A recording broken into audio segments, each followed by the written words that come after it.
శ్రీమాత్రే నమః.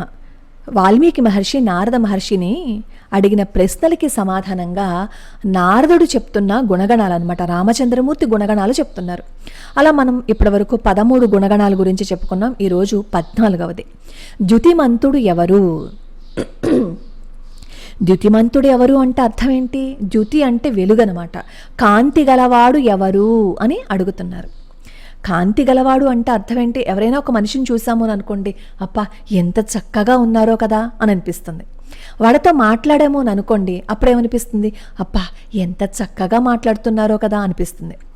కొంతమంది మన ఇంటికి వచ్చారు అని అనుకోండి, వాళ్ళు ఉంటే ఎంత బాగుందో కదా అని అనిపిస్తుంది. అంటే వాళ్ళ సమక్షంలో వాళ్ళని చూసినప్పుడు, వాళ్ళతో మాట్లాడుతున్నప్పుడు కూడా అంత ప్రశాంతంగా, అంత హాయిగా అనిపించాలన్నమాట.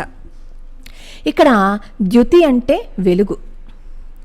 ఎవరి మనసులో అయితే ద్వేషం, ఈర్ష్య, కోపం ఇవన్నీ లేకుండా ఉంటాయో అక్కడ తామస లక్షణాలు ఉండవు. వాళ్ళని చూడగానే మన మనసులో కూడా మార్పు వస్తుంది. ద్యుతి అంటే వెలుగు. ఎప్పుడైతే ద్యుతి అనేది అంటే వెలుగు అనేది ఉంటుందో చీకటి అనే దానికి స్థానం ఉంటుందా? ఉండదు కదా.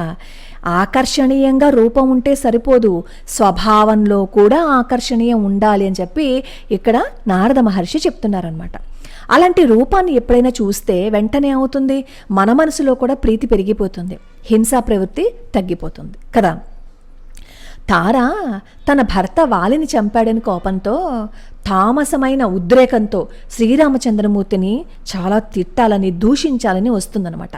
కానీ శ్రీరామచంద్రుణ్ణి చూడగానే సాతం సమాసాద్య విశుద్ధ సత్వా, ఆమెలో తామసభావం తగ్గి పరిశుద్ధమైన సత్వగుణం బయటకు వచ్చేసింది. దూషించటం మరిచిపోయింది, స్తుతించింది. ఇది కేవలం బాహ్యమైన రామచంద్రమూర్తి శరీర కాంతి వల్ల మాత్రమే కలిగిందా? కాదు. ఆయన స్వభావం కూడా ప్రేమ స్వభావం. ఆయన స్వభావంలో కూడా సత్వం యొక్క మెరుపు ఉంది. ఎప్పుడైతే సత్వ స్వభావం ఉంటుందో మనల్ని ఎవరైనా చూశారు అంటే వెగటు కలగదు, ఇంకా ఆకర్షణీయంగా కనిపిస్తాం. మన మనసులోనూ మన శరీరంలోనూ ఎప్పుడైతే సాత్విక స్వభావం ఉంటుందో ఆ శక్తి ఇతరులని ప్రభావితం చేస్తుంది.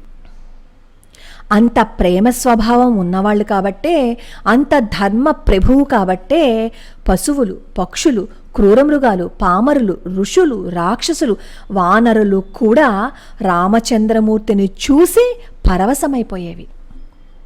పరుడగు భగవానుల్లో సహజమైన తేజస్సు ఉంటుంది. ఇది భగవంతుడికి సహజమగు జ్ఞానం వలె ప్రకాశిస్తూ ఉంటుంది. అందువల్ల భగవంతుణ్ణి తేజస్వరూపుడు అంటారు. ఆయన కాంతి చేతనే విశ్వానికి ప్రకాశమిచ్చే సూర్యచంద్రాదులు కూడా ప్రకాశింపబడుతున్నారు.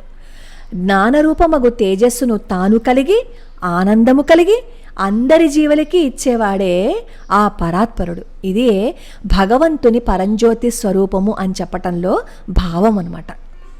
మనం కూడా ఇదే అలవాటు చేసుకోవాలి. రామా రామా రామా రామచంద్ర అని పిలవటం కాదు, రామచంద్ర అని మనం పిలుస్తున్నాము అంటే రాముడి గుణగణాలు మనలోకి మనం తెచ్చుకోవాలి. మనలో తామస స్వభావాన్ని ఎప్పుడైతే వదిలిపెడతామో అప్పుడు సాత్విక స్వభావమైన రామచంద్రుడు మనలోకి రావడానికి ప్రయత్నం చేస్తారు.